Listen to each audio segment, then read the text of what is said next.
Good morning.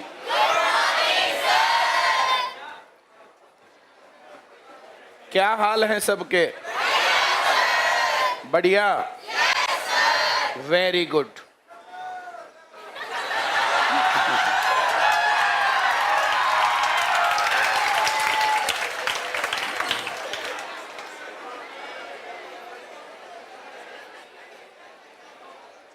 एक बहुत ऐतिहासिक दिन और एक बहुत ऐतिहासिक विजय।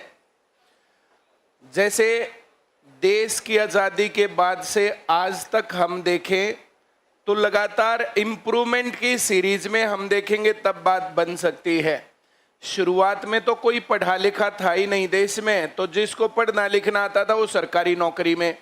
मेरा दादा जब हम छोटे छोटे थे बचपन में अक्सर बोलता था कि नौकरी लगना क्या, स्कूल के पीछे से निकल जाओ तब भी नौकरी लग जाते थे। अब वहां से यहाँ तक बात पहुंची। धीरे धीरे कंपटीशन के एग्जाम्स होने शुरू हुए, लेकिन उसके अंदर क्या चीजें चलती थी। तो लगभग ये लगा लो हमने 2008 में सरकारी नौकरी की गारंटी दी, 2009 में आईसीएस बना था, उसके बाद 2014 में पढ़ने वाले बच्चे नौकरी लग जाते थे। लेकिन जो भर्तियों में गड़बड़ है, धांधली है, पर्ची और खर्ची का कल्चर है, ये खत्म होना चाहिए। जितने लोग लगे वे सभी लोग पढ़े लिखे लगे। तो ये लगा लो 2014 से 15 से 16 से हम लोगों ने थोड़ा थोड़ा इसके ऊपर काम करना शुरू किया था और लगभग 10 साल इस बीच में किसी भी आदमी ने कोई डिमांड उठाई हो, किसी ने बात की हो, इसके ऊपर काम किया हो, कोई भी बता सकता है। अब जब हमने इस डिमांड को उठाना शुरू किया था तो सब लोग हंसते थे, मजाक उड़ाते थे, पागल बोलते थे, बोला इनका दिमाग सटिया रहा है। फेयर सिलेक्शन थोड़े ही होते हैं। लोग तो नौकरी लगेंगे पैसे दे करके ही, या नेताओं के साथ जान पहचान होने से, या अफसरों के कहने से। वहां से ये दौर बदल करके आज उस ऐतिहासिक दिन पर हम लोग खड़े हैं। पूरा भारत खड़ा है, आज भारत का पूरा युवा खड़ा है जो आज उस ऐतिहासिक परिचर्चा को लोकसभा में, राज्यसभा में और संसद में देखेगा।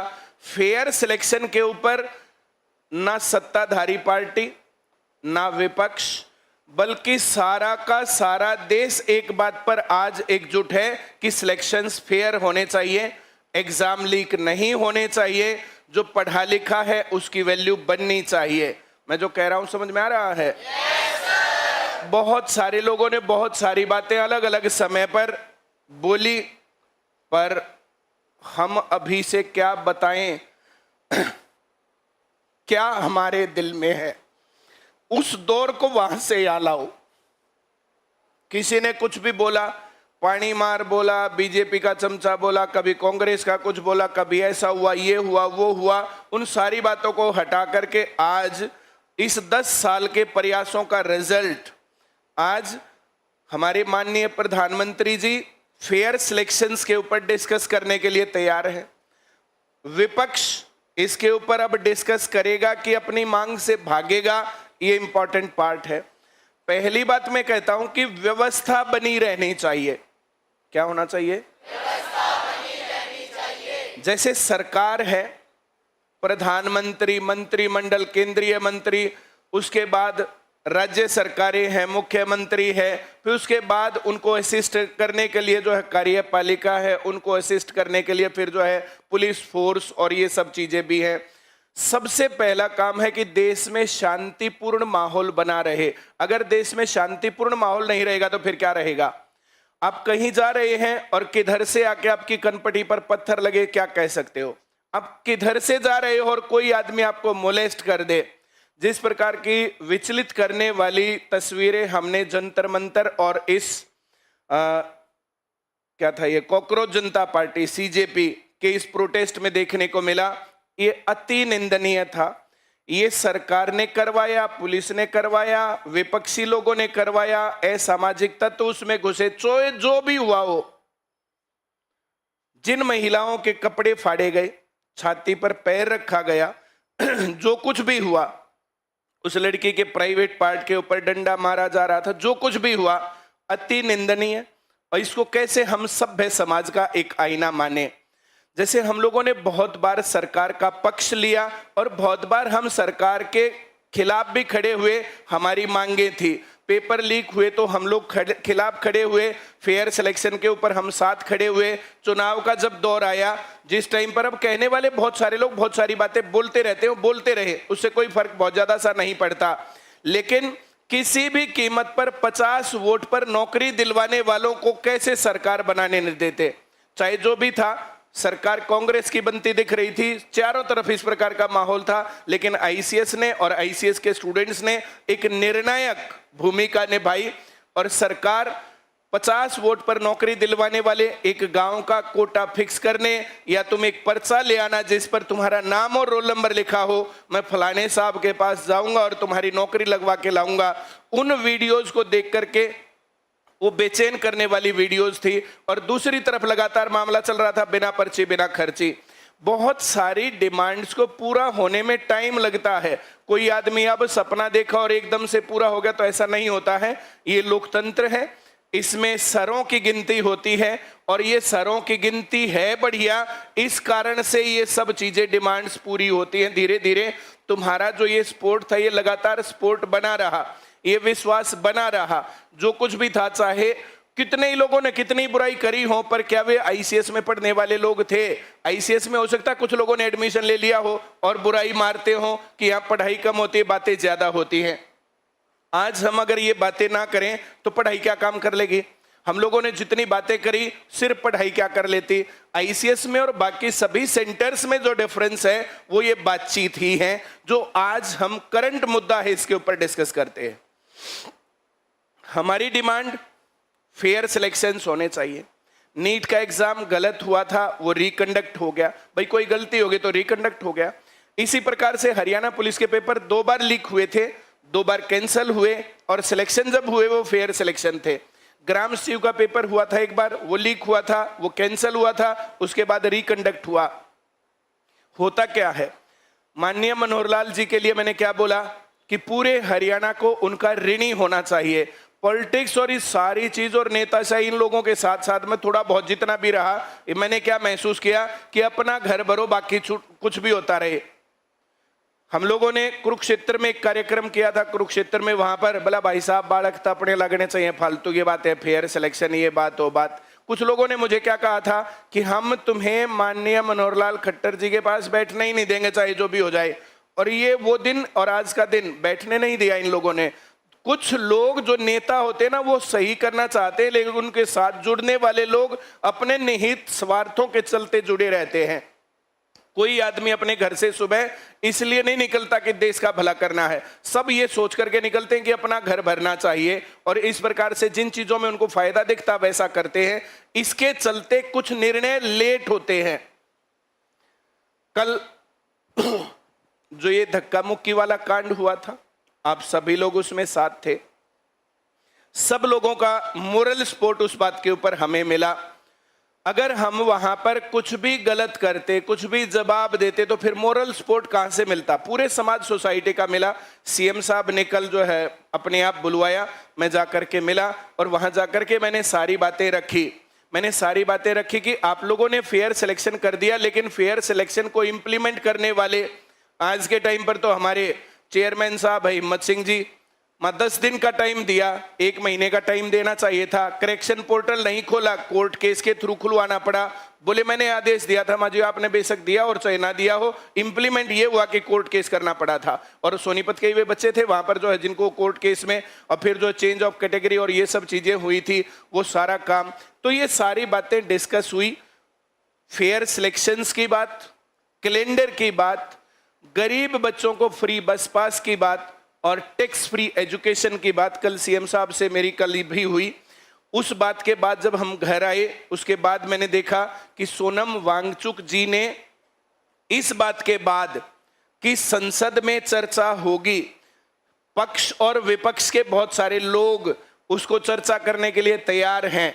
और फिर उसके बाद मैंने प्रधानमंत्री जी का भाषण देखा, उसमें बातचीत हुई कि भाई सबसे पहली प्रायोरिटी है कि बच्चों को सफर ना करने दें। पहली प्रायोरिटी है कि बच्चों का फेयर सिलेक्शन हो।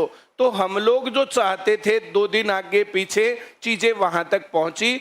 इसके कारण डिले होने में सिस्टम में गड़बड़ क्या है कि सिस्टम में गड़बड़ यह है कि नीचे वाले लोग वहां तक वो सारी बातें जाने नहीं देते, फिल्टर करके वहां पहुंचाते हैं। बीच में हम लोगों ने लगातार सरकार के साथ मिलके बिना पर्ची बिना खर्ची बहुत सारी नीतियां बनवाई, लेकिन नीचे वाले लोगों ने कि ये जब तक मिलता रहेगा तब तक तुम्हारी वैल्यू खत्म रहेगी, वो कानाफूसी और वो सब चीजें कर दी। सरकार के साथ गैप हुआ। मनोहर लाल जी यहाँ पर जो है सोनीपत में ही थे, मैं उनको थैंक यू करने गया। मैं थैंक यू सर, आपने सीईटी का एग्जाम फेयर तरीके से करवाया, फ्री ट्रांसपोर्टेशन दिया। तो उनको जो भी कानाफूसी कर रखे थे, बोला तुम सामने थैंक यू बोलते हो, पीछे से गोभी खोते हो।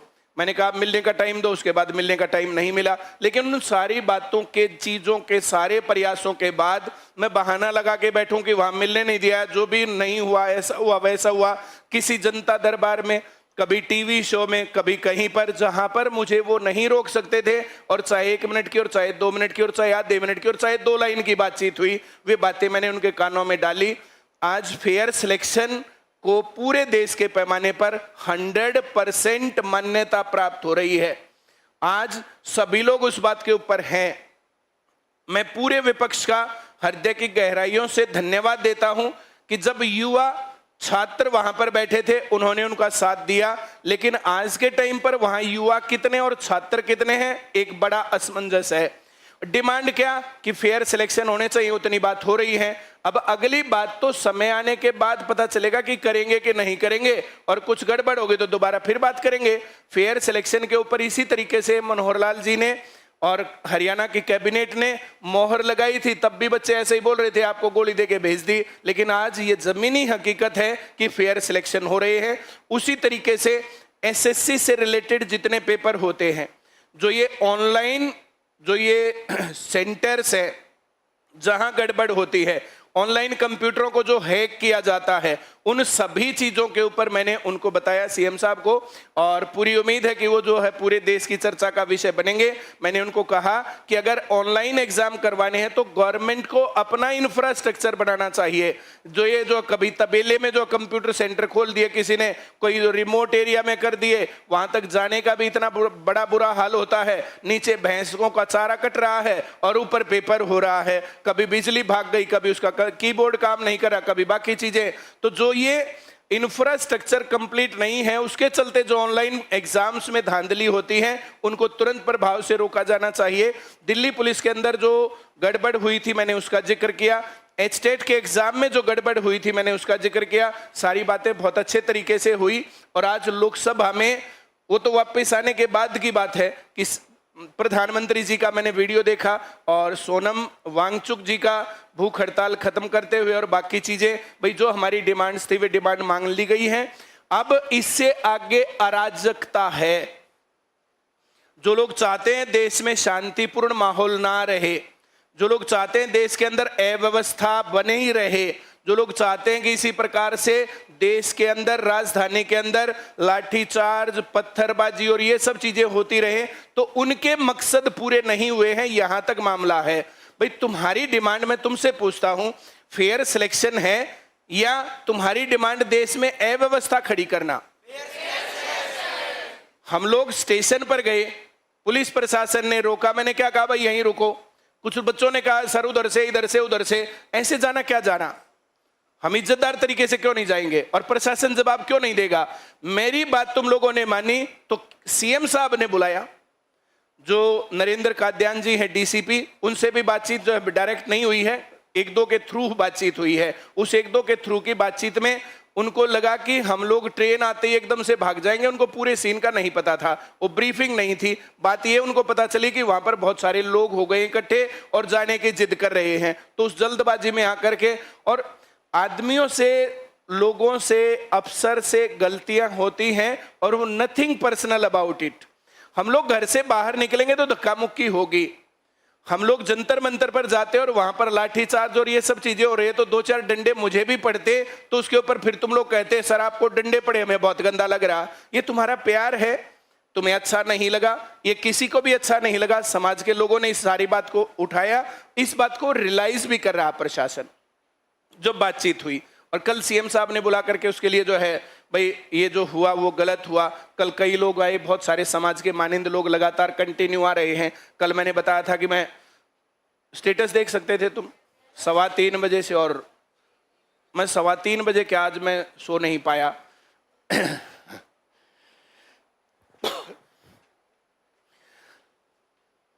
2 दिन आगे पीछे पढ़ाई की कीमत होगी, फेयर सिलेक्शंस होंगे, हर एक चीज मानी जाएगी, और नहीं मानी जाएगी तो फिर हम कि चले गए भाई। हम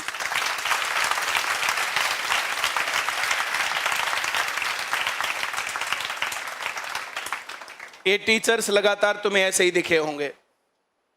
हम लोग राघव चड्ढा नहीं है कि कछनी का रंग बदलते ही बातचीत बदल जाएंगे।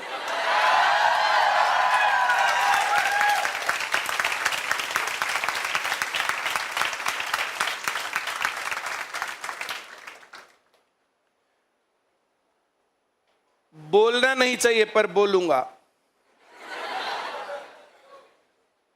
आम आदमी पार्टी की सरकार पंजाब में है, और पंजाब में कल ही बिजली बोर्ड के पेपर की गड़बड़ हुई है। उनको एक्शन लेना चाहिए। कांग्रेस की सरकार जिन जिन राज्यों में है वहां पर फेयर सिलेक्शंस कितना है ये उनको बताना चाहिए, दिखाना चाहिए। सिर्फ बोलने से बात नहीं होती। अपने राज्य पर बात आएगी तो कुछ और बातें करेंगे, और दूसरे पर बात आएगी तो दूसरी बातें करेंगे। एक और बात बताता हूं, बहुत बढ़िया बातचीत है। मेरे पिताजी किसान थे, ये तो पता ही है। हम खेती करते थे, भी पता है। एक दिन हमारे पास जोटा बुग्गी थी। हम इतने बड़े किसान नहीं थे कि ट्रैक्टर ट्रॉली हो, जोटा बुग्गी थी। और जोटा बुग्गी में 10-12 क्विंटल की जो पर्ची होती है, गन्ने छील करके वो पर्ची डालने के लिए मैं आया हुआ था।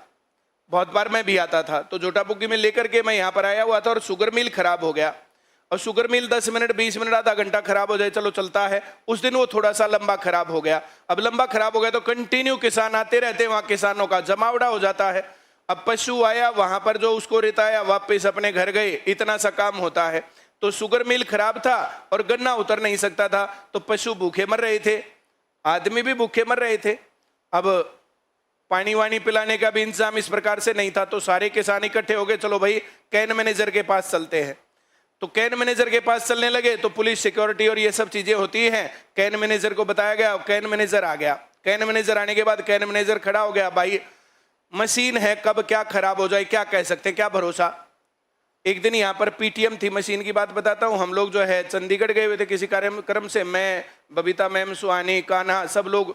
वहां से हम लोग पीटीएम के लिए आ रहे थे, और चंडीगढ़ क्रॉस करके अंबाला से पहले गाड़ी बंद हो गई।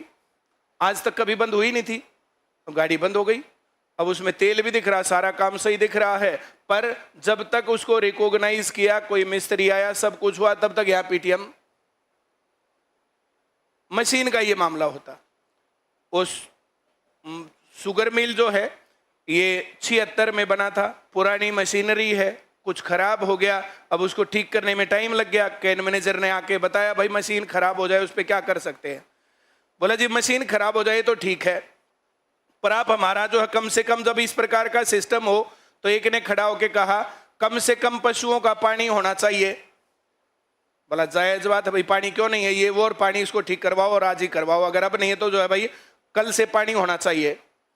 दूसरा बोला जी पशुओं का कुछ चारा भी होना चाहिए।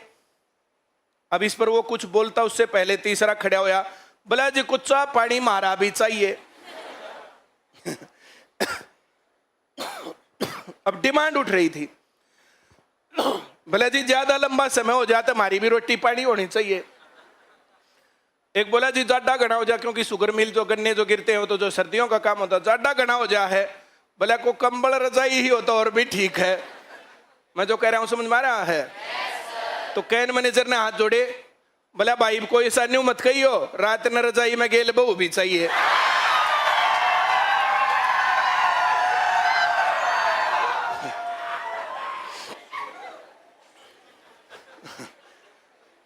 डिमांड थी, नीट पेपर लीक हुआ, कैंसिल होके री एग्जाम होना चाहिए, मान लिया, हो गया ना। वहां से चीज आगे बढ़ी, आगे भी पेपर लीक नहीं होने चाहिए, संसद में कानून बनना चाहिए, fast court, fast track court बननी चाहिए, वो भी हो गया। उसके बाद फिर धर्मेंद्र प्रधान का इस्तीफा होना चाहिए। और कल तक कितने देख रहे थे, बोला धर्मेंद्र प्रधान का नहीं, नरेंद्र मोदी का इस्तीफा होना चाहिए। हाँ या ना? मैं तो इतनी सी बात पूछ रहा हूं, मान लिया माननीय प्रधानमंत्री जी इस्तीफा दे देते, फिर मान जाएंगे ये? वो कैन मैनेजर ने उड़े रोक लिए ना, तो न्यू नहीं कहते हैं कि बाड़ा के भी चाहिए। मैं जो कह रहा हूं समझ में आ रहा है? डिमांड्स तो अनलिमिटेड सौदा होता है, डिमांड्स का मामला तो ऐसा होता है। मैं तो तुम लोगों को क्या बताता हूं, पहला काम सरकारी नौकरी लगो, बड़ी छोटी, पहला काम बेरोजगारी हटाओ। दूसरे नंबर पर चॉइस की नौकरी लगो। तीसरे नंबर पर अपने आप को सेटलमेंट बढ़िया करो। मोहित का एग्जाम्पल कितनी बार दिया, क्लर्क लगा, फिर पुलिस में लगा, फिर सीजीएल लगा, अब नायब तहसीलदार लगा हुआ है, ब्याह भी करवा लिया और बहुत जल्द उम्मीद है कि बाड़ा के भी होएगा। एक बढ़िया लाइफ सेट करने में और क्या चाहिए? हाँ या ना? ये डिमांड्स बढ़ती जाती हैं, ये डिमांड्स बढ़ती जाती जाते जो है, कल ने फिर कहेंगे इतने डोनाल्ड ट्रंप इस्तीफा ना देगा, इतना ना मानना है। तो ये जो इस प्रकार के अराजक तत्व हैं, इन लोगों से थोड़ा सा बचना चाहिए। एक बात और, इस आंदोलन में जो अब चलती हुई बात है, बहुत भयंकर जो गड़बड़ हुई वो ये हुई, वहां पर एक एजेंडा था NEET exam leak reconduct, Dharmendra Pradhan शिक्षा मंत्री का इस्तीफा, वहां तक जायज है। वहां जाकर के कुछ लोग बता रहे हैं सिर्फ अल्लाह तेरा नाम होगा, अल्लाह तेरा नाम होगा। ये पाकिस्तान में जो है बोला गया, पाकिस्तान के अंदर इस्लाम धर्म इस्लामिक कंट्री है, वहां अल्लाह का नाम ले रहे, ठीक है, यहां कैसे चलेगा? मैं यहां पर कहूं कि सिर्फ राम का नाम रहेगा, सिर्फ श्री कृष्ण का नाम रहेगा, मैं हिंदू हूं इनका नाम लूं, बाकी कहां जाएंगे भाई? भारत धर्मनिरपेक्ष राष्ट्र है। भारत के अंदर एक धर्म एक जाति से रिलेटेड कहीं पर बात होगी तो गलत काम है। हम लोग वहां जंतर मंतर पर गए, बबीता मैम की वीडियो थी, बबीता मैम की वीडियो बोलते ही वहां पर जय जय जय जय जय जय भीम, भाई जय जय जय जय जय भीम से मेरे को दिक्कत नहीं है, लेकिन जो लोग इस बात को नहीं मानते वो 24 घंटे वहां पर जाकर के हर एक चीज में अपने एजेंडे को घुसा रहे हैं। वहां पर जाति की बात हो रही है, वहां धर्म की बात हो रही है, अति निंदनीय कार्य है। मैं जो कह रहा हूं समझ में आ रहा है? मेरी बात से एग्री कर रहे हो, नहीं कर रहे हो? एक बात और बोलता हूं, जब इस प्रकार की चीजें होती हैं, जब इस प्रकार का मामला बनता है, तो सरकार की इससे इज्जत बनती है, खराब होती है। तो जो भी वहां पर ये हिंसा हुई है, सरकार की पूरी कोशिश होती है कि ना करनी पड़े। अब उनके द्वारा हुई, पुलिस के द्वारा हुई, बाकी लोगों ने पहले किया बाद में किया। अब ये दोनों टाइप की वीडियोस जो है सोसाइटी में है, सोशल मीडिया के ऊपर है, पेड कैंपेन चल रहे हैं, किसने कैसा वीडियो बना दिया, किसकी क्या कहानी है, ये बातें उसके ऊपर है। पर हम लोग जो है इस बात का जो हमें देखना चाहिए, जैसे विपक्षी दलों का काम हमेशा ही अव्यवस्था करके और सरकार को खतरे में डाल के अपनी सरकार बने, ये होता है।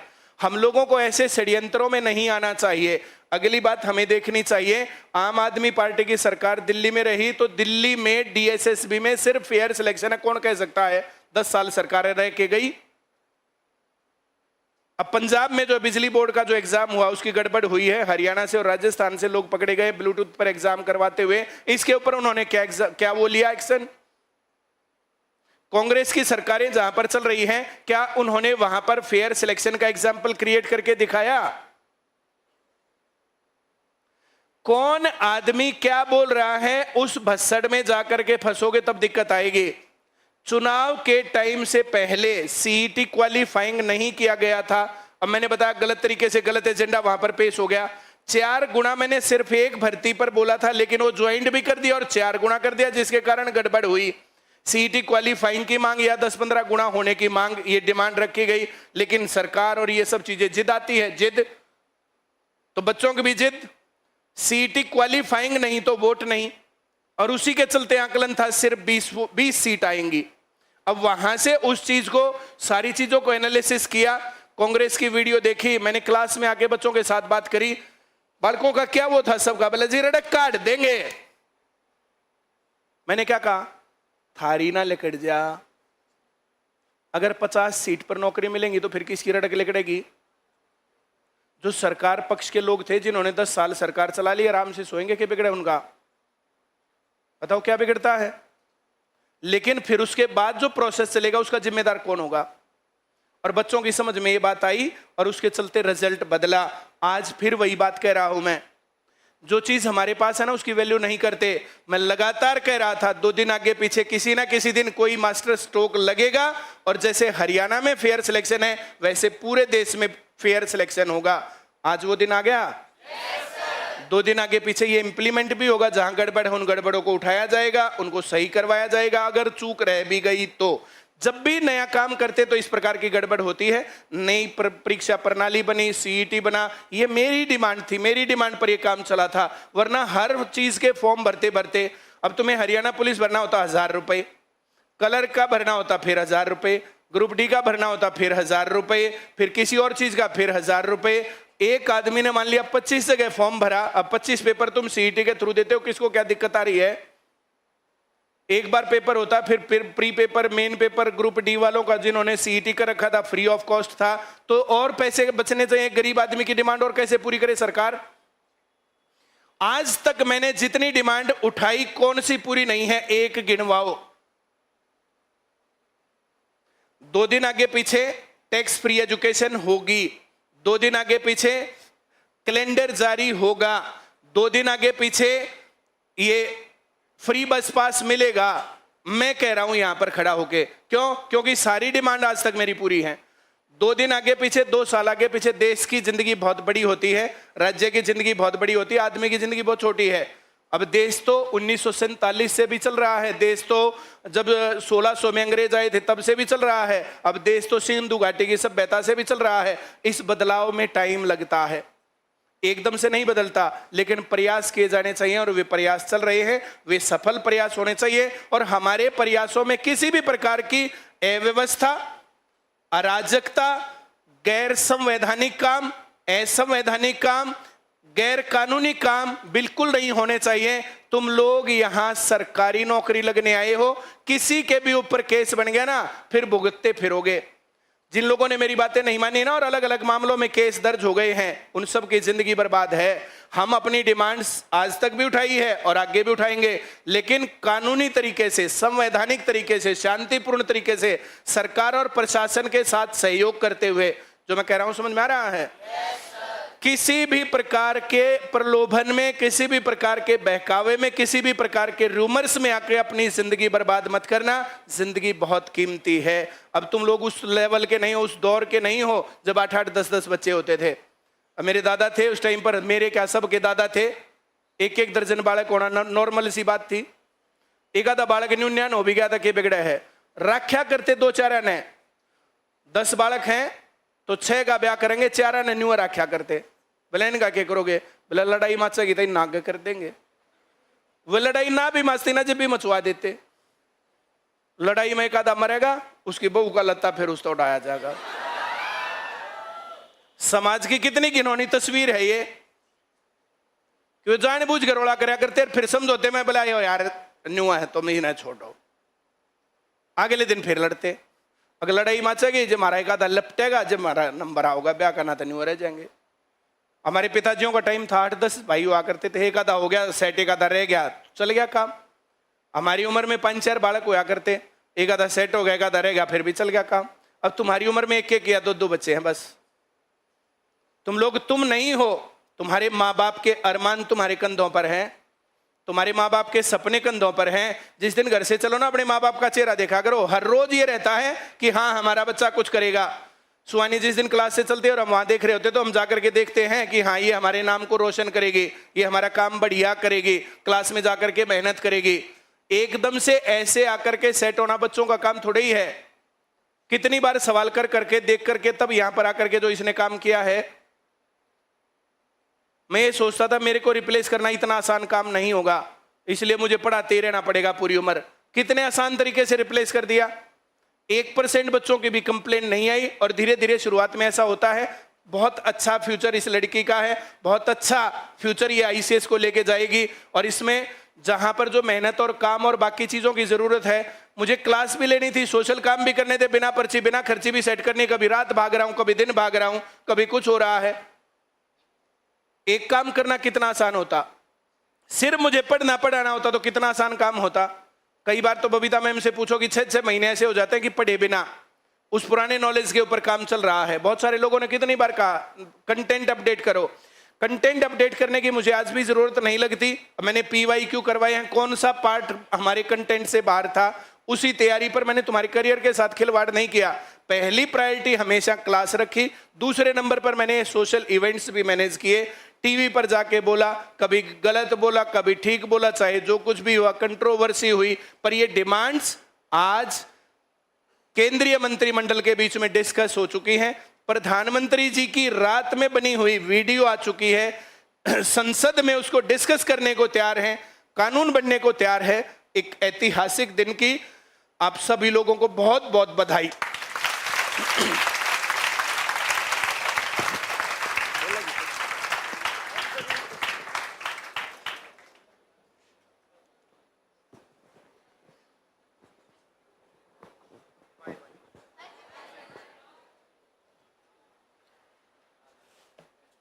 चलो, पढ़ने का तो थोड़ा ही टाइम है, लेकिन थोड़ा सा पढ़ेंगे और थोड़ा सा, जैसे आज का दिन सच में बहुत बहुत बड़ा दिन है।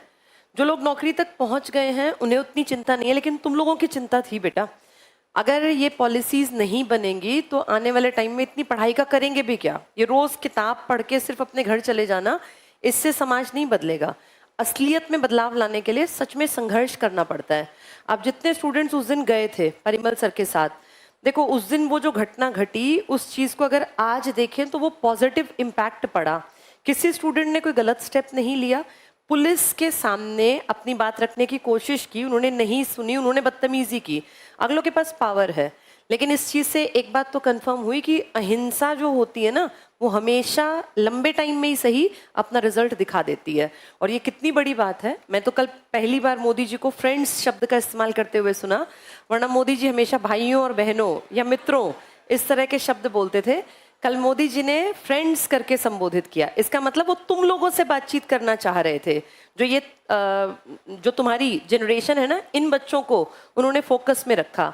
और मुझे ऐसा लगता है बेटा कि हर इंसान समय के साथ सीखता है। मोदी जी भी इंसान हैं, गलती किसी से भी, तुमसे भी तो होती है, मुझसे, हम सब गलती करते हैं।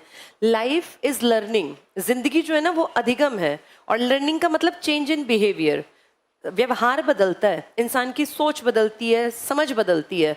तो अगर सरकार कुछ गलतियां अनदेखी कर रही थी और अब सरकार की नोटिस में आ गया कि ये गलतियां लोग नहीं सहेंगे, तो ठीक है, सरकार पॉलिसी बनाए, बदलाव लाए। और हम तो इसी बात में खुश हैं। ना तुम्हें राजनीति करनी, ना हम टीचर्स को राजनीति करनी, हमारी वो लाइन है ही नहीं, ना हमारा वो फील्ड है। लेकिन अगर हमें दिखता है कि कुछ गलत हो रहा है, तो बेटा टीचर और स्टूडेंट का काम, भगत सिंह ने क्या कहा था कि सिर्फ किताबें नहीं पढ़नी है, समाज दुनिया में क्या हो रहा है वो भी तुम्हें पता हो और अपना एक विचार होना चाहिए। जैसे कई लोगों ने वीडियोस पे हमारी पे कहा कि आप अपना अलग एजेंडा क्यों चला रहे हो, आप सिर्फ बच्चों को पढ़ाओ, बच्चों को सिर्फ पढ़ाएं। पढ़ने का टारगेट क्या था? नौकरी तक पहुंचना। नौकरियों में फेयर सिलेक्शन ना हो तो फिर पढ़ाने का क्या फायदा? भाई किसी भी इंसान की जिंदगी का जो टारगेट है उसके लिए वो कोई स्टेप लेता है। ये पढ़ना पढ़ाना एक स्टेप है, टारगेट तुम्हारा नौकरी तक पहुंचना है। तो जो बेवकूफ लोग होते हैं उनको ये समझाना मुश्किल है। टीचर्स 99% राजनीति नहीं करना चाहते, 1% हो सकता है कुछ टीचर्स का इंटरेस्ट हो, और हो तो उसमें बुराई क्या है? मेरा बिल्कुल नहीं है। लेकिन मुझे ऐसा लगता है कि अगर कोई इंडिया में कोई भी टीचर भाई इलेक्शन तक जा रहा है तो हम उसको भी बुरा क्यों कहें? ये देश खुली एक व्यवस्था प्रोवाइड कराता है। लेकिन तुम्हारा और हमारा टारगेट बिल्कुल नहीं है। न ही हम यहाँ इसलिए बैठे कि हम सरकार की बुराई करेंगे या हम विपक्षियों का पक्ष लेंगे। देखो एक कितनी सही बात है, विपक्षियों की बात हम 100% ना माने। जहां जहां कांग्रेस की सरकार है, क्या वहां के लोग अपनी सरकार से बहुत ज्यादा खुश हैं? क्या वहां की सरकार, जो कांग्रेस की वहां लोकल गवर्नमेंट बनी हुई है, क्या वहां सरकार वो स्टेप ले रही है जिससे बदलाव आएगा? अगर नहीं तो फिर वो दिल्ली में भी एक एक्टिंग कर रहे हैं। अगर उनके राज्य में फेयर सिलेक्शन हो रहे हैं तो फिर वो बोलने के हकदार हैं। लेकिन अगर उनके शासित प्रदेशों में पेपर लीक हो रहे हैं तो इसका मतलब वो वहां सिर्फ दिखावट कर रहे हैं और फायदा उठा रहे हैं कि बच्चे एंटी हैं, हम इनके आगे अड़ के ये दिखा देंगे कि देखा कांग्रेस कितना बड़ा काम कर रही है। आम आदमी पार्टी की बात रही, भाई पंजाब में इन्हीं की सरकार है हमारे सामने। अगर पंजाब में पेपर लीक होता है तो फिर वो किस मुंह से वहां मंच तक जा रहे हैं? मुझे ऐसा लगता है आपकी जबान, आपके शब्दों से ज्यादा आपके एक्शंस बात बताते हैं कि आपकी मंशा क्या है। तो तो हमें ये भी ध्यान रखना है कि किसी भी पॉलिटिकल पार्टी के बहकावे में नहीं आना। अपनी डिमांड जो हमारी है वो हमेशा सेम रहेंगी। भाई फेयर सिलेक्शन हो, कैलेंडर जारी हो, हर बच्चे को पता हो कि मेरा पेपर कब है, कितने दिन मुझे पढ़ना है, मेरा एग्जाम किस डेट पर है। अगर एग्जैक्ट डेट ना पता हो तो थोड़ी बहुत आगे पीछे तो पता हो, भाई 4 महीने हैं, 3 महीने, अनएक्सपेक्टेड ना हो कि अचानक से 1 महीने के अंदर पेपर हो गया। बस फेयर सिलेक्शन हो, एक सिलेबस डिफाइंड हो, ऐसे बिल्कुल ही अजीबोगरीब क्वेश्चंस आ जाना, पेपर टफ आ जाए, मुश्किल नहीं है, पेपर टफ आए दिक्कत नहीं है, लेकिन प्रॉब्लम यह है कि पेपर अनएक्सपेक्टेड की हम पढ़ के जो जा रहे हैं उससे बिल्कुल इतर पता नहीं कौन से सब्जेक्ट आ गए जिनका कभी हमने नाम भी नहीं सुना था। क्योंकि हरियाणा में ये हुआ है इसलिए बता रही हूँ। जो तुमसे पिछली जनरेशन के बच्चे थे ना 5-7 साल पहले, वो कई पेपर ऐसे हुए कि उनको पता ही नहीं चला कि ये क्वेश्चन आया कहाँ से, किस सब्जेक्ट का है। तो हमारी डिमांड वही है, फेयर सिलेक्शन हो, डिफाइंड सिलेबस हो, चाहे टफ हो पेपर, लेकिन सिलेबस पता हो कि सब्जेक्ट कौन से आएंगे, क्वेश्चन नहीं कह रहे, सब्जेक्ट पता हो, और हमें पता हो हमारा एग्जाम कब होगा। ये 3-4 बातें सरकार मान ले, एकदम से नहीं मानेगी सरकार भी, लेकिन सोचो एक कितनी बड़ी चीज हो गई कि जब तुम पेपर देने जाते हो तो तुम्हारा ट्रांसपोर्टेशन का पैसा नहीं लगता।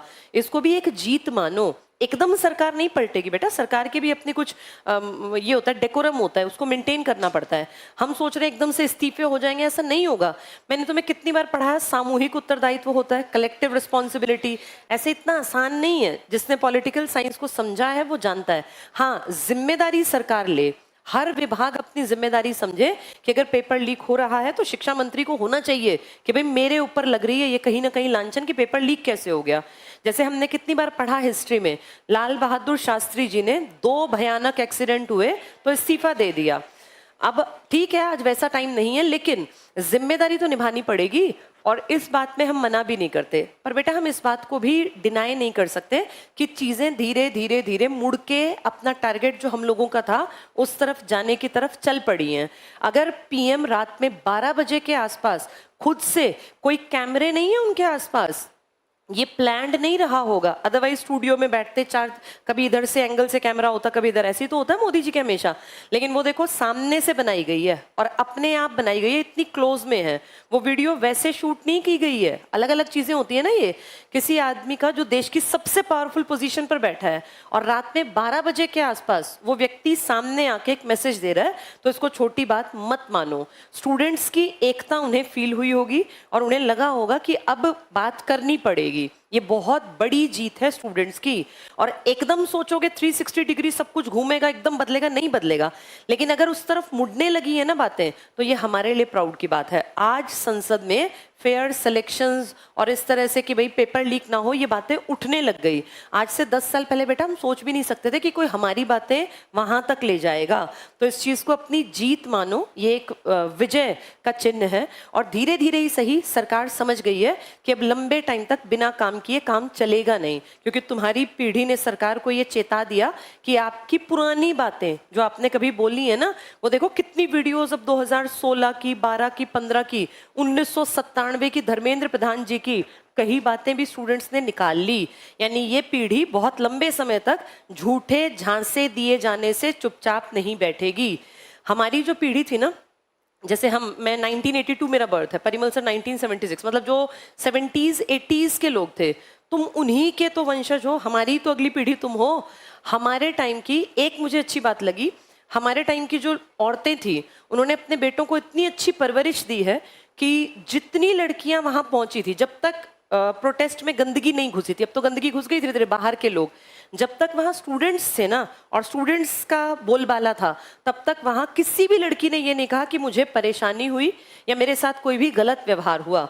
ये हमारे लिए एक पॉजिटिव साइन है कि जो आज की पीढ़ी के लड़के हैं, इनकी परवरिश बहुत अच्छी माँओं ने की है और इनके अंदर उन्होंने वैल्यू सिस्टम बना के दिया है। ये बहुत बड़ी जीत है बेटा। जब हम लोग बाहर निकलते थे ना, तुम्हारी माँओं के टाइम में, मेरे टाइम में, तो हमें ना डर लगता था कि आप जब जा रहे हैं तो आपको डर था किससे, उन्हीं लोगों से जो आपके आसपास खड़े हैं, और वो हमारी जान पहचान के या शक्लें जिनकी फेमिलियर थी वो लोग थे। लेकिन आज इस पीढ़ी के इतनी बड़ी आबादी इकट्ठी हुई, मैं खुद भी जिस दिन गई थी 20 तारीख को प्रोटेस्ट था, 19 की रात में, वहां कहीं कोई दिक्कत नहीं थी, कहीं कोई गड़बड़ नहीं थी। ये भी एक बहुत बड़ा मैसेज है कि जिस जनरेशन को हम सोच रहे थे कि ये बेवकूफ़ है, इनको अकल नहीं है, ये सीरियस नहीं है, खुद भी हम सबका नोशन ये बन गया था कि इनमें इमोशंस नहीं है, ये सीरियस नहीं है, ये माँ बाप का कुछ नहीं करेंगे।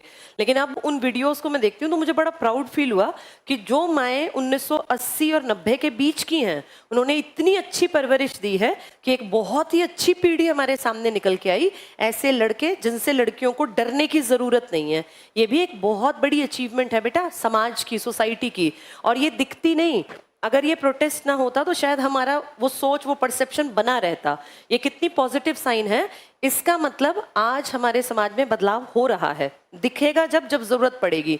दूसरा अच्छा साइन, हमारे टाइम तक ना लड़कियां थोड़ी डरपोक थी, आज मैं देखती हूँ कितनी वीडियोस में लड़की बिल्कुल बोल्ड है। और देखो पुलिस वालों का, एक वो लड़की कितनी वायरल है जिसने उसका वो हेलमेट ही पकड़ रखा है पुलिस वाले का, और एक वो लड़की कितनी वायरल हुई जो लड़कों को भी सेव करने के लिए वो भाग रहे हैं जब तो उनके आगे अड़ी हुई है। जैसे इससे ये दिखता है कि अब लड़के लड़कियों में अंतर नहीं रहा, अब काफी हद तक बराबरी है, और ये कहीं ना कहीं परवरिश के कारण है। यानी माँ बाप ने, घर परिवारों ने अपने बच्चों में, दिख नहीं रहे थे लेकिन वो संस्कार भरे हैं कि बेटियां बोलने लग गई। वो कहीं कोई ऐसी नहीं है कि वो कोई कम्युनिकेशन स्किल का कोर्स करके आई हुई है, नहीं, वो अपने हक की बात। उस आईपीएस ने देखो जिसने वो लड़की को चांटा मारा था, उस लड़की का व्यवहार देखा, वो पलट के उसके पास गई है और उसने उसको पकड़ने की कोशिश की है। वो जो एक वायरल नहीं हुआ था, वो बड़े रैंक का आईपीएस अधिकारी था, हाँ काद्यान क्या उसका सरनेम था, कोई मेरे ख्याल जाटी कम्युनिटी से थे वो। जाटों की कईयों की वीडियो आई हैं जिसमें कि उनकी नेगेटिव इमेज बनी है। वैसे सब नहीं खराब होते, लेकिन कई इस तरह के, कुछ अधिकारी और कुछ कांस्टेबल रैंक के। तो आप सोचो, एक लड़की इतना दम रखती है, आज अनमैरिड लड़की है वो, कि आईपीएस ने चांटा मारा तो चुपचाप नहीं रही, पलट के उस तक पहुंची और उसके कंधे पे बार बार हाथ लगा के पूछ रही है कि मुझे क्यों मारा, किस हक से मारा। ये अपने आप में एक जीत है। तो इसका मतलब तुम्हारी पीढ़ी बेटा ब्लेस्ड हो तुम लोग, तुम्हें तुम्हारी माओ ने, तुम्हारे पिता ने, तुम्हारे परिवेश ने, घर ने ऐसे संस्कार दिए कि तुम दिमाग से तेज हो, हम लोगों से ज्यादा तेज हो। ये किताब के 4 अक्षर कम ज्यादा आना मैटर नहीं करता, लेकिन तुम अपने हकों के प्रति जागरूक हो और तुम बोलना जानते हो। हमारे टाइम में ना बोलना बहुत कम लोग जानते थे। मुझे याद है हमारे टाइम में औरतों की इतनी हिम्मत नहीं थी कि बोल पाए, गलत को भी गलत कहने की हिम्मत नहीं थी सब में। हार्डली 5-10% औरतें बोलती थी, बाकी 90% सोचती थी चुप रहना है। लेकिन अब मैं देख रही हूँ लगभग 100% लड़कियां अपने हकों के प्रति जागरूक हैं। पेरेंट्स से लड़के जंतर मंतर पे आ रही हैं। माँ बाप को पता है कि हमारी बेटियां जा रही हैं, लेकिन उनको पता है कि ये रुकेगी नहीं, क्योंकि इसको अपने हक पता है, ये अपने हकों के लिए जागरूक है। और लड़कों का व्यवहार तो सच में काबिले तारीफ था। इतनी हजारों की भीड़ में किसी भी लड़की ने ये नहीं कहा कि भाई मेरा वहां जाना, मुझे डर मेरे मन में बैठा गया, या मैं सबको कहूंगी कि मत आओ। कितनी लड़कियों ने वीडियोस बनाई हैं कि उन लड़कों का थैंक यू जिन्होंने हमें प्रोटेक्ट किया। ये बहुत अच्छा साइन है।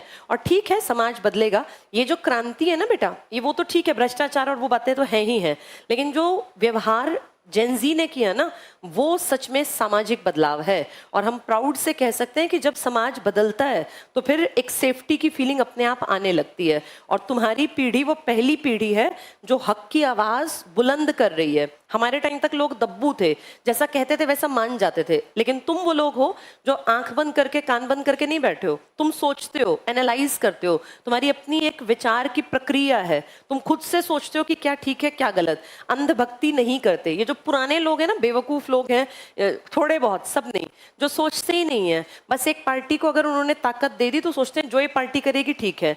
मेरा ये मानना है पार्टी में इंसान बैठे और इंसान समय के साथ, अनुभव के साथ सीखते हैं। हर कोई गलती करता है, मैंने भी पता नहीं कितनी हजारों गलती की हैं, उन सबसे सीखा है। तुमने भी हजारों गलती की हैं। तो किसी भी पार्टी को वोट देने का मतलब ये नहीं है कि हम आंख बंद करके उस पार्टी को ही मानते रहेंगे। अगर वो पार्टी हमें लगता है गलत करेगी, हमने दिया होगा वोट, लेकिन अगर वो गलत कर रही है तो फिर हम बोलेंगे कि ये पार्टी गलत कर रही है। कितने सारे यंग बच्चे आए, देखो एक लड़का जिसकी उंगली टूट गई है, उसकी वीडियो चल रही है, उसका उंगली पे ऐसे डंडा लगा कि वो उंगली टूट गई, तो वो दिखा रहा है कि मैंने वोट दिया था, इस पे मेरी निशान, वो स्याही लगी थी, इसी उंगली से मैंने बीजेपी को वोट दिया, लेकिन अब मैं इसका विरोध करता हूँ उसके इस काम का। यानी आंख बंद करके नहीं बैठना। और तुम्हारी पीढ़ी को ये अकल है कि अगर हमने गलती कर दी है तो उसको सुधारा जा सकता है। और अगर मोदी जी भी एक इंसान है, उन्हें लग रहा है कि उनकी सरकार ने कुछ गलतियां की हैं, तो अच्छी बात है, हम तो कह रहे हैं अब भी चेंज कर लो, अब भी सुधार कर लो। मैंने पिछली क्लास में भी कहा था 3 साल अभी भी इनके हाथ में हैं। अगर ये चाहें 3 साल में अपनी इमेज को बहुत अच्छा कर सकते हैं। फेयर सिलेक्शन कर दें और कैलेंडर जारी हो, सिलेबस पता हो, बस फिर हमें क्या चाहिए? राजनीति करने वाले लोग राजनीति करते रहें, तुम्हें और मुझे राजनीति नहीं करनी। जो जहां है अपना काम करे। सब थोड़ी ना बेटा एक काम के लिए बने हैं, हम पढ़ाने के लिए, तुम पढ़ने के लिए हो और अपनी नौकरियों तक पहुंचने के लिए। तो हम क्यों उनके उस एरिया में जाएं? वो उनका क्षेत्र है, करें राजनीति, आपस में कुछ भी करें, हमें कोई दिक्कत नहीं है। हमें बस ये है कि जो भी सरकार आए वो हमारे हित की बात करे, और यहाँ हमें का मतलब जनता है, हमारे हित का काम होगा। तो जो सरकार है हम उसको उसकी वाहवाही करेंगे, पर वही सरकार अगर गलत करेगी तो हमें ये हक संविधान ने दिया है कि उस सरकार को हम गलत को गलत बताएं और शांतिपूर्ण तरीके से कराएं। और देखो एक बात और भी है, अब समझ में आता है, हमने गांधी नहीं देखे, हमने कोई नहीं देखा उस टाइम का, लेकिन अब ये समझ में आ रहा है कि शांतिपूर्ण तरीके से किए गए सत्याग्रह क्यों सक्सेसफुल होने के चांसेस थे। क्योंकि जब जब क्रांति उस तरीके से मुड़ी नेगेटिव, तो देखो लाठी चार्ज और इन सब से, हमेशा याद रखना बेटा प्रशासन बहुत मजबूत होता है। आप कितना ही दम रखते हो लेकिन प्रशासन से ऊपर आप नहीं हो सकते। उनके पास बहुत ज्यादा पावर है और वो जरूरी भी है। अगर पावर नहीं होगी ना तो देश पूरा सब कुछ अराजक होके पता नहीं कैसा देश हो जाएगा। ये जरूरी है कि देश में पावर हो जो ऊपर प्रशासन में बैठे हैं। लेकिन अपनी बात अगर हमें रखनी पड़े तो उसका बेस्ट तरीका है, एक तो पहली बात तो बात क्लियर हो, तुम्हारा मैसेज क्लियर हो। दूसरी बात रखने का जो तरीका है वो हमेशा शांतिपूर्ण हो। अब उस दिन स्टेशन पर जो भी गड़बड़ हुई, पुलिस ने जो भी गलत व्यवहार किया, उससे ना पुलिस का जो इमेज थी वो नीचे गई और स्टूडेंट्स की और टीचर्स की इमेज ऊपर उठी। तो वहां अगर हम जवाब देते, हम भी बदतमीजी करते, स्टूडेंट्स कुछ बदतमीजी करते, तो फिर उससे क्या निकलता? ये था कि देखो इन बच्चों को तमीज नहीं है, ये अराजक तत्व हैं, इनका खुद ही टीचर गलत शिक्षा दे रहा है। तो कभी अगर ऐसे जिंदगी में भी मौका मिले ना इस तरह से, तो हमेशा एक बात दिमाग में रखनी है, शांतिपूर्ण प्रदर्शन और सही डिमांड, ये हमेशा आपकी बात को ऊपर के स्तर तक पहुंचाने की ताकत रखते हैं। किसी के साथ तू मैं करना या किसी प्रशासनिक अधिकारी के साथ बदतमीजी करना या गलत तरीके से सरकार के खिलाफ काम करना, ये कभी भी मान्य नहीं है और ना ही हमें ऐसा करना। तो हम अपनी डिमांड रख चुके हैं और हमारी डिमांड बहुत हद तक उम्मीद है सुनी भी गई है, और आज नहीं तो कल एक्शन भी होगा। इसको छोटा मत समझो कि तुम्हारे देश का सबसे पावरफुल आदमी रात में 12 बजे और अपने चैनल से लाइव कर रहा है और कह रहा है कि ये बहुत बड़ा मुद्दा है, फास्ट ट्रैक कोर्ट बनेंगे। अब तक फास्ट ट्रैक कोर्ट पता है क्या करते थे? मेनली काम जो रेप टाइप के मुद्दे थे या बड़े मर्डर या टेररिस्ट टाइप के केसेस थे, इनके लिए फास्ट ट्रैक कोर्ट थे। लेकिन ये पहली बार देश में होने जा रहा है कि किसी कॉम्पिटिटिव एग्जाम के लीक होने का भी अब फास्ट ट्रैक कोर्ट में केस चले। मैं ये नहीं कह रही कि एकदम से सब बदलेगा, अगले महीने सब कुछ ठीक होगा, लेकिन कम से कम ये बात उनके कानों और दिमाग तक तो चली गई। हमारा यही टारगेट था, नीतियां बन जाएंगी अपने आप, धीरे धीरे काम होगा। तो सब पढ़ाई से जुड़े रहो। फाइनली तुम्हें नौकरी चाहिए बेटा, देश ठीक है अच्छे रास्ते पर चले, पर तुम्हारे घर में पैसा आना भी जरूरी है, इसीलिए अपनी पढ़ाई नहीं छोड़नी। चलो आज 10:15 हो गए, अपनी अपनी क्लासेस में पहुंच जाओ और अपनी पढ़ाई पे ना जुट जाओ बेटा। अगले महीने से हरियाणा के एग्जाम होंगे, अगस्त के एंड से और अक्टूबर तक लगातार पेपर रहेंगे। सब लोग अपने पेपर में अपना परफेक्ट देने की कोशिश करना, और अब उम्मीद है पेपर लीक नहीं होंगे। हरियाणा में तो वैसे भी प्रभु की कृपा रही, कुछ बच्चों की डिमांड रही, कुछ हमारी सरकार का भी बहुत बड़ा साथ रहा, पेपर फेयर हो रहे हैं। तो हम पॉजिटिव सेंस में अपनी पढ़ाई करेंगे और बहुत बढ़िया तरीके से अगले साल उम्मीद करते हैं नौकरियों के साथ तुम लोग यहाँ पहुंचोगे। चलो बहुत सारा आशीर्वाद और बहुत सारी ब्लेसिंग्स। अब आपकी 2nd नंबर वाली क्लासेस से कंटिन्यू करते हैं, फिर इसको मैं कल पढ़ा दूंगी टॉपिक्स को। चलो।